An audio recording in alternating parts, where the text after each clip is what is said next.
Dobré ráno. Ocko s Bichter ešte nevstali? Nie, ešte som ich nevidela.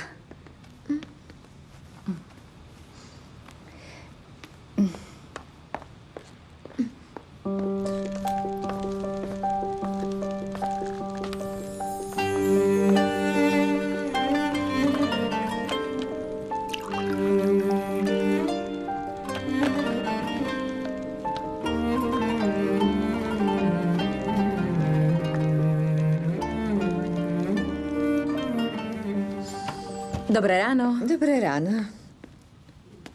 Rozhrň závesy, nech sem vojde svetlo. Každé ráno sa tu zobudím ako strašidlo. V tomto dome sa neviem dobre vyspať. Bichter už vstala? Neviem, dole ešte nebola.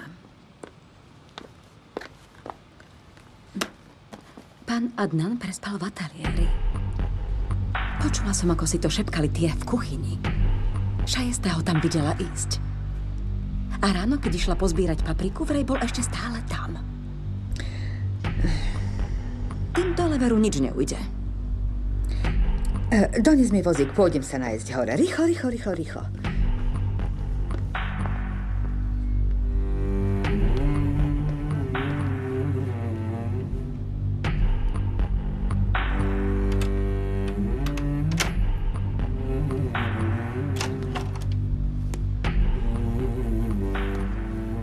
Zajtra nemám písomku. Po škole môžeme ísť vybrať oblečenie.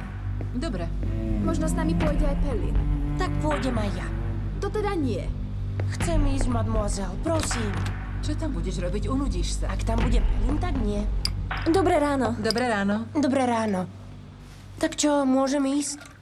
Jednotkou vtieravosti by mohol byť jeden bulent. Si horší ako ranná migréna. Si hrozná sestra.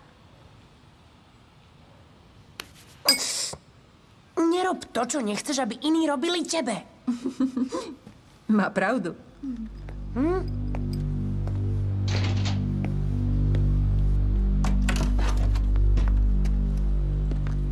Bichter, Dobré ráno. vstala som z postela, aby sme sa spolu naraňajkovali. Jedla som. Naozaj? Tak sa trochu porozprávajme. Poď. Poď.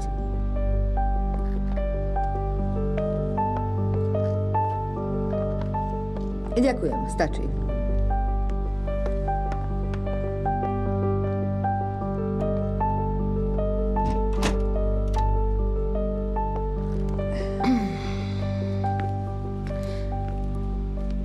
Prosím. Čo sa včera stalo? Čo myslíš? Pohádali ste sa s Adnanom? Asi ťa to nepoteší, ale nie. Včera som videla, ako pán Adnan odišiel. Keď sa vrátil domov, vraj nešiel za tebou. Prespal v ateliéri. Dobre, že sme sem vzali Katiu. Je ti veľmi prospešná. Čo sa stalo? Prečo si taká zvedavá? Nemusíš zasahovať do môjho života. Je zlé, že sa ti snažím pomôcť? No jasné. Veľmi si mi pomohla, keď si začala pri deťoch hovoriť o bábätku. Vďaka. Robí ti dobre, keď na mňa útočíš. Sama vytváraš také situácie. Pán Adnan chcel, aby si to dala zobrať? Nie. Isté, že.